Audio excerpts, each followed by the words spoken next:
दोस्तों नमस्कार। स्वागत है मेरी इस यूट्यूब चैनल में आप सभी लोगों का। आज हम लोग पढ़ने वाले हैं सीडीपी बाल विकास के महत्वपूर्ण 30 प्रश्न। तो आइए शुरू करते हैं। पहला प्रश्न ये रहा, कोहलबर्ग के सिद्धांत के अनुसार व्यक्तिगत आवश्यकताएं एवं दूसरों के नियम सही और गलत का निर्धारण करते हैं। यह नैतिक विकास के किस स्तर का प्रतिनिधित्व करता है? तो व्यक्तिगत आवश्यकता एवं दूसरों के नियम सही और गलत का जो निर्धारण करते हैं, ऑप्शन ए दिया है पूर्व परंपरागत, ऑप्शन बी है परंपरागत, ऑप्शन सी है पश्च परंपरागत, ऑप्शन डी है औपचारिक परंपरागत। तो इसका जो सही उत्तर होगा ऑप्शन नंबर ए होगा, पूर्व परंपरागत। अगला प्रश्न दिया है, 20वीं शताब्दी को बालक की शताब्दी कहा जाता है। यह कथन किसका है? ऑप्शन ए है फ्रायड, ऑप्शन बी है क्रो वाक्रो, ऑप्शन सी है स्ट्रैंग, ऑप्शन डी है स्किनर। तो 20वीं शताब्दी को बालक की शताब्दी कहा जाता है, यह कथन है क्रो वाक्रो का। Option number B is the right answer. अगला प्रश्न दिया है, शिक्षा मनोविज्ञान शिक्षक की मदद करता है। ऑप्शन ए है बाल विकास का ज्ञान प्राप्त करने में, ऑप्शन बी है बाल स्वभाव तथा व्यवहार जानने में, ऑप्शन सी है विद्यार्थियों की समस्याओं को समझने में, ऑप्शन डी दिया है ये सभी। तो इसका सही उत्तर होगा ऑप्शन नंबर डी होगा, ये सभी जो है, यानी कि शिक्षा मनोविज्ञान शिक्षक की मदद करता है बाल विकास का ज्ञान प्राप्त करने में भी, बाल स्वभाव और व्यवहार जानने में, और विद्यार्थियों की समस्या को समझने में भी। इसका सही उत्तर है ऑप्शन नंबर डी। अगला प्रश्न दिया है, वातावरण में वे सब बाह्य तत्व आ जाते हैं जिन्होंने व्यक्ति को जीवन आरंभ करने के समय से प्रभावित किया है। यह कथन किसका है? वातावरण में ये सब बाह्य तत्व आ जाते हैं जिन्होंने व्यक्ति को जीवन आरंभ करने के समय से प्रभावित किया है। यह कथन किसका है? ऑप्शन ए है जेम्स ड्रेवर का, ऑप्शन बी है वुडवर्थ का, ऑप्शन सी है डगलस हॉलैंड का, ऑप्शन डी है रुथ बेनेडिक्ट का। इसका सही उत्तर है ऑप्शन नंबर ए, ये कथन है जेम्स ड्रेवर का। अगला प्रश्न दिया है, हैंज द्विधा निम्नलिखित में से किस सिद्धांत से संबंधित है? हैंज द्विधा निम्नलिखित में से किस सिद्धांत से संबंधित है? ऑप्शन ए है फ्रायड के मनोलैंगिक विकास के सिद्धांत से, ऑप्शन बी है कोहलबर्ग के नैतिक विकास के सिद्धांत से, ऑप्शन सी है वाइगोत्स्की के सामाजिक सांस्कृतिक विकास के सिद्धांत से, ऑप्शन डी है चॉम्स्की के भाषिक विकास के सिद्धांत से। तो इसका सही उत्तर होगा ऑप्शन नंबर बी होगा, कोहलबर्ग के नैतिक विकास के सिद्धांत से संबंधित है हैंज द्विधा। अगला प्रश्न दिया है, निम्नलिखित में से कौन सा कथन शिक्षा मनोविज्ञान की प्रकृति से संबंधित नहीं है? ऑप्शन ए दिया है यह एक व्यवहार परक विज्ञान है, ऑप्शन बी है यह एक सामाजिक विज्ञान है, ऑप्शन सी है यह एक धनात्मक विज्ञान है। तो ये शिक्षा मनोविज्ञान जो है एक व्यवहार परक विज्ञान भी है और एक सामाजिक विज्ञान भी है और एक धनात्मक विज्ञान है। ऑप्शन डी दिया है यह मानकीय विज्ञान है। तो इसका राइट आंसर होगा ऑप्शन नंबर डी होगा, यह एक मानकीय विज्ञान है। ये जो है इससे जो है संबंधित नहीं है शिक्षा मनोविज्ञान।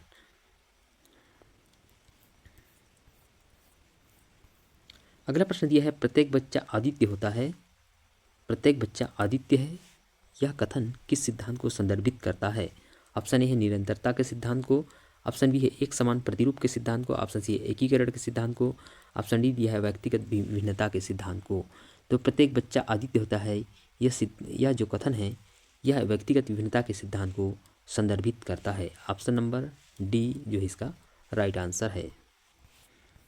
अगला प्रश्न दिया है, वाइगोत्स्की के अनुसार बालक सीखते हैं।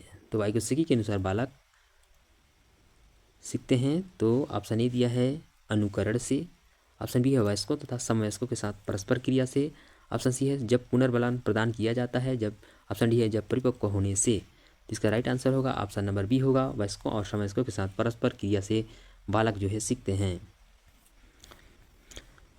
आगे दिया है, निम्नलिखित में से कौन सी ब्रूनर की संज्ञानात्मक विकास सिद्धांत की अवस्था नहीं है? यहाँ पर बताना है कि ब्रूनर के संज्ञानात्मक विकास के सिद्धांत की अवस्था नहीं है। ऑप्शन ए दिया है एक्रेलिक अवस्था, ऑप्शन बी है क्रियात्मक अवस्था, ऑप्शन सी है प्रतिबिंबात्मक अवस्था, ऑप्शन डी है संकेतात्मक अवस्था। जिसका राइट आंसर होगा ऑप्शन नंबर ए, एक्रेलिक अवस्था जो है ब्रूनर के संज्ञानात्मक विकास के सिद्धांत की अवस्था नहीं है। बाकी यह इसकी जो है क्रियात्मक अवस्था है या प्रतिबिंबात्मक अवस्था है और संकेतात्मक अवस्था भी है। इसका राइट आंसर होगा ऑप्शन नंबर ए। अगला प्रश्न दिया है, वाइगोत्स्की के अनुसार एक बच्चा जिन कार्यों को अपने से दक्ष व्यक्ति की सहायता से पूरा कर सकता है उसकी ऊपरी सीमा क्या कहलाती है? वाग्यस्की के अनुसार एक बच्चा जिन कार्यों को अपने से दक्ष व्यक्ति की सहायता से पूरा कर पाता है उसकी जो ऊपरी सीमा कहलाती है क्या कहलाती है? ऑप्शन ए दी है संभावित विकास का स्तर, ऑप्शन बी है वास्तविक विकास का स्तर, वास्तविक विकासात्मक स्तर, और ऑप्शन सी है समीपस्थ विकास का क्षेत्र, ऑप्शन डी है उपरोक्त सभी। इसका राइट आंसर होगा ऑप्शन नंबर ए होगा संभावित विकास का स्तर। वाग्यस्की के अनुसार एक बच्चा जिन कार्यों को अपने से दक्ष व्यक्ति की सहायता से पूरा करता है उसे कहते हैं संभावित विकास का स्तर। अगला प्रश्न दिया है दृष्टि से हटने के बाद मस्तिष्क से हट जाना किसकी उपयुक्त व्याख्या है?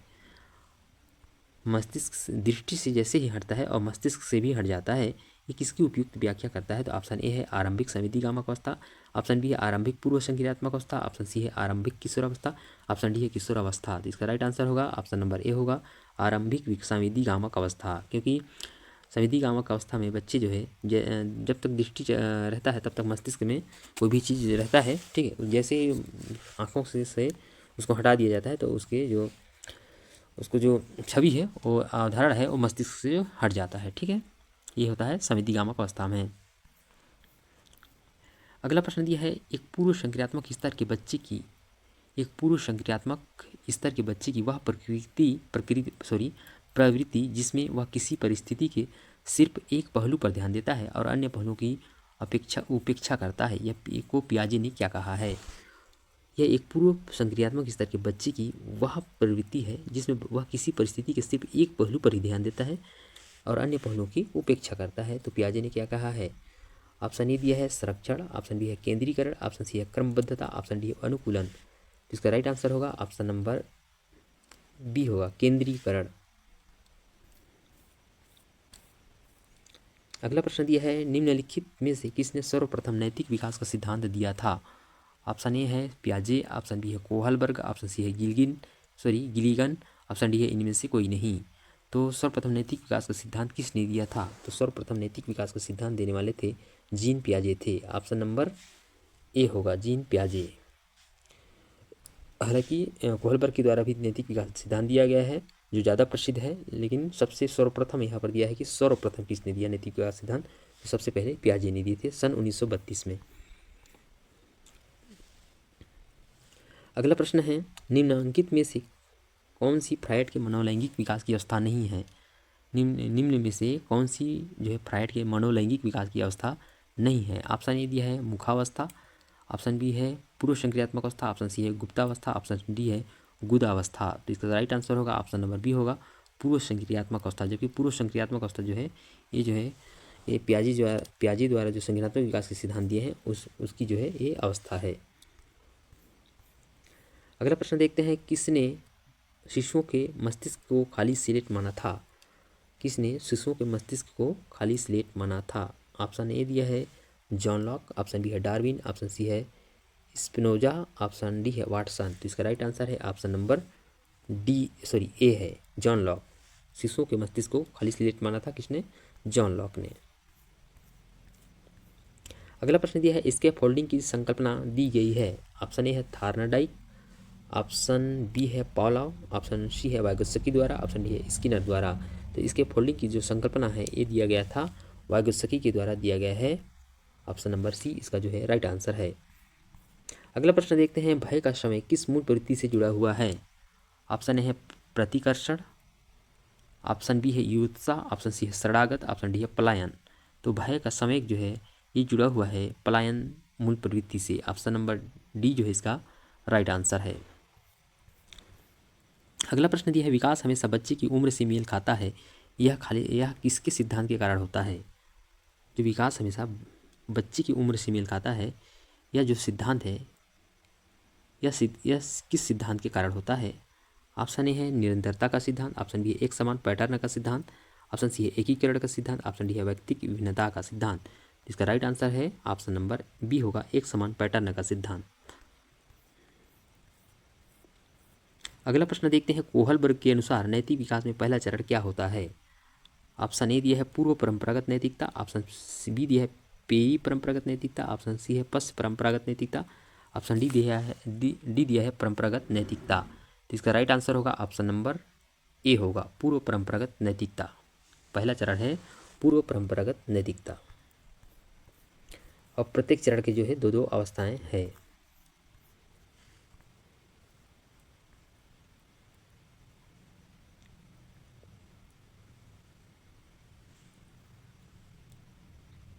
अगला प्रश्न है, एक बालक जिसे मानव संपर्क से पृथक बड़ा किया गया है प्रायः दीर्घकाल तक अत्यधिक भाषा की कमी को दर्शाता है, जो बाद में भाषा उद्भाषण अनुभवों द्वारा पूर्ण रूप से बिरले ही पूरी होती है। यह साक्ष्य भाषा विकास के कौन से पक्ष पर बल देता है? ऑप्शन ए दिया है वातावरणीय, ऑप्शन बी है जैविकीय, ऑप्शन सी है अंतःक्रियावादी, ऑप्शन डी दिया है व्यावहारिक। तो इसका जो राइट आंसर है ऑप्शन नंबर सी है, अंतःक्रियावादी पर जो है ये बल देता है।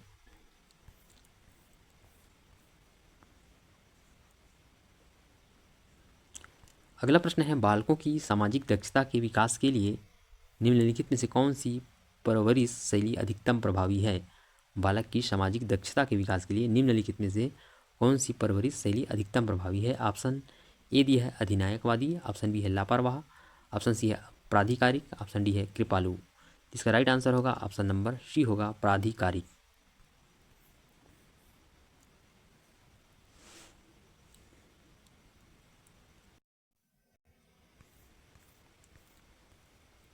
अगला प्रश्न दिया है, विकास के संबंध में निम्नलिखित में से कौन सा सार्थक तथ्य है? विकास के संबंध में निम्नलिखित में से कौन सा सार्थक तथ्य है? ऑप्शन ए दिया है, यह पूर्वानुमान के अनुसार नहीं होता है, जबकि जो विकास होता है यह पूर्वानुमान के अनुसार जो है होता है। ऑप्शन बी है, यह आनुवंशिकी और वातावरण की अंतःक्रिया का परिणाम है। ऑप्शन सी है, सभी व्यक्ति समान दर से विकास करते हैं। और ऑप्शन सी डी दिया है, विकास विशिष्ट से सामान्य की ओर अग्रसर होता है। तो इसका जो राइट आंसर होगा ऑप्शन नंबर बी होगा, यह आनुवंशिकी और वातावरण की अंतःक्रिया का परिणाम है। ये जो है विकास के सिद्धांत के अंतर्गत आएगा।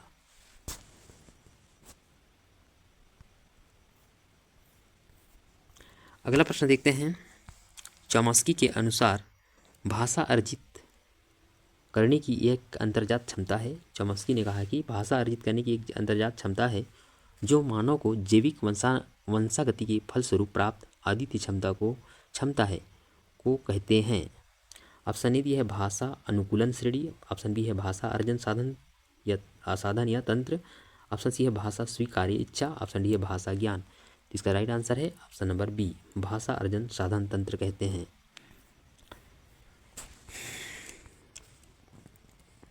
अगला प्रश्न है, विकास के पक्ष जैसे कि शारीरिक, संज्ञानात्मक, सामाजिक और संवेगात्मक निम्नलिखित में से कौन सी प्रक्रिया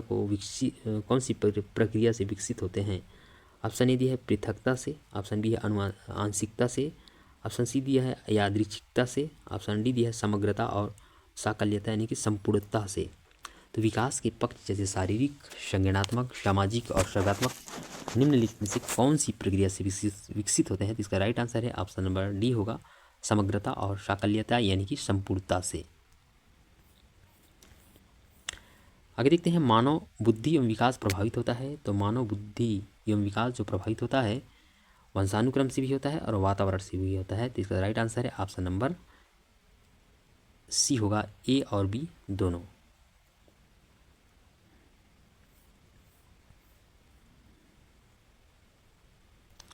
अगला प्रश्न दिया है, मनोवैज्ञानिकों द्वारा यह सुझाया गया है कि प्रतिभाशीलता शिक्षक के दृष्टिकोण से निम्नलिखित में से किसके संसर्ग पर निर्भर करती है? तो प्रतिभाशीलता शिक्षक के जो दृष्टिकोण से निम्नलिखित में से किसके संसर्ग पर निर्भर करती है? तो इसका जो राइट आंसर होगा ऑप्शन नंबर ए होगा, उच्च क्षमता और उच्च सृजनात्मकता और उच्च प्रतिबद्धता। इसका राइट आंसर है ऑप्शन नंबर ए होगा, उच्च क्षमता और सृजनात्मकता एवं उच्च प्रतिबद्धता जो है ये होती है, इस पर जो है निर्भर करती है प्रतिभाशीलता।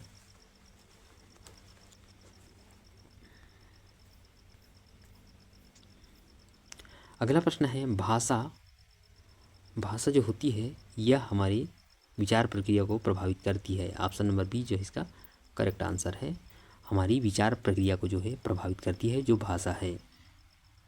अगला ऑप्शन देखते हैं, क्या दिया है, विचार प्रक्रिया को निर्धारण नहीं कर सकती, ये तो हो नहीं सकता। विचार प्रक्रिया को प्रभावित नहीं करती, हमारी विचार प्रक्रिया को पूरी तरह से नियंत्रित करती है, पूरी तरह से नियंत्रित नहीं करती है, ठीक है, हमारी विचार प्रक्रिया को प्रभावित जरूर करती है। ऑप्शन नंबर बी जो इसका राइट आंसर है। अगला प्रश्न दिया है पियाजे और वाइगोत्स्की के अनुसार एक रचनात्मक चकच में अधिगम। ऑप्शन ए दिया शिक्षक द्वारा लिखवाया जाता है तथा विद्यार्थी निष्क्रिय प्राप्तकर्ता होते हैं, ये नहीं है। उद्दीपक तथा अनुक्रिया के जोड़ से होता है, ये भी नहीं है।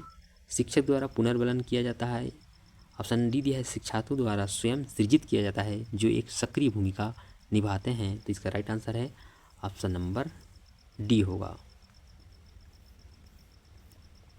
अगला प्रश्न है विकास के बारे में निम्नलिखित में से कौन सा एक कथन सही है। ऑप्शन ए दिया है विकास भिन्न व्यक्तियों में भिन्न गति से होता है। ऑप्शन बी दिया है विकास जन्म से किशोरावस्था तक बहुत तीव्र गति से होता है और उसके बाद रुक जाता है। ऑप्शन सी है विकास जन्म से किशोरावस्था तक आगे की ओर बढ़ता है और फिर पीछे की ओर। विकासात्मक परिवर्तन एक सीधी रेखा से आगे जाता है। इसका जो राइट आंसर होगा ऑप्शन नंबर ए होगा, विकास भिन्न व्यक्तियों में भिन्न भिन्न गति से होता है। Option number A is the right answer. अगला प्रश्न पढ़ते हैं मध्य बाल्यावस्था अवधि है, तो मध्य बाल्यावस्था की जो अवधि होती है वो होती है 6 वर्ष से 11 वर्ष तक। ऑप्शन नंबर बी इसका जो है करेक्ट आंसर है।